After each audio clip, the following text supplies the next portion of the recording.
प्रसिद्ध बॉलिवूड दिग्दर्शक रोहित शेट्टी याच्या घराबाहेर झालेल्या गोळीबार प्रकरणातून एक नवीन अपडेट समोर येते।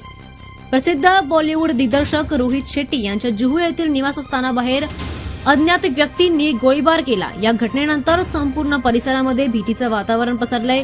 पोलिसांनी देखील लगेचच तपास करायला सुरुवात केली। ही घटना 1 फेब्रुवारीला झाली, ज्यानंतर संपूर्ण परिसरामध्ये सध्या भीतीचं वातावरण पसरल्याचं पाहायला मिळतंय। मुंबई पोलीस आणि क्राईम ब्रांच आणि सोबतच फॉरेन्सिक टीमने घटनास्थळी दाखल होत लगेचच या प्रकरणाची चौकशी करायला सुरुवात केली। सोबतच रोहित शेट्टी यांच्या घराबाहेर सुरक्षा व्यवस्था देखील कडक करण्यात आली आहे।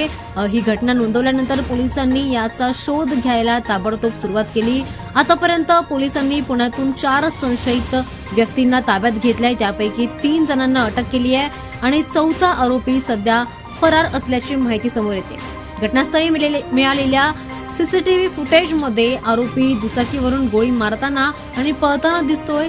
ही सर्व घटना सीसीटीव्ही व्हिडिओमधून स्पष्टपणे दिसून येते। रोहित शेट्टी यांनी पोलीस तपासादरम्यान आपली जबाबदारी देखील नोंदवली असल्याचं पाहायला मिळतंय। सोशल मीडियावरून लॉरेन्स बिश्नोई गँगशी संबंधित खात्याने याची जबाबदारी स्वीकारल्याचा देखील संशय व्यक्त केला जातो। यांनी स्वतः याची जबाबदारी स्वीकारली, सोबतच त्यांनी काही धमक्या देखील दिल्या। तर पुढील गोळी ही छातीमध्ये लागेल असे देखील इशारे यावेळी देण्यात आले। मुख्यमंत्री देवेंद्र फडणवीस यांनी सुद्धा यावर कोणालाही माफ केलं जाणार नाही, यामध्ये सहभागी असलेल्यांवर कठोरात कठोर शिक्षा मिळेल असं देखील मुख्यमंत्री देवेंद्र फडणवीस यांनी बोललेलं आहे। त्यामुळे पोलीस आता या आरोपींना सोडणार नाहीत।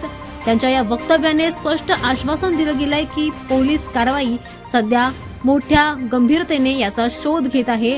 पोलीस कारवाई मोठ्या प्रमाणामध्ये चालू असल्याचं आता पाहायला मिळतंय। रोहित शेट्टी यांच्या इमारतीबाहेर सुरक्षा व्यवस्था देखील कडक करण्यात आली आहे। मुंबई पोलीस आणि क्राईम ब्रांच सध्या याचा तपास करताय। अचानक घडलेल्या घटनेनंतर आता परिसरात भीतीचं वातावरण पसरलंय, त्यामुळे पोलीस बंदोबस्त देखील तैनात करण्यात आला।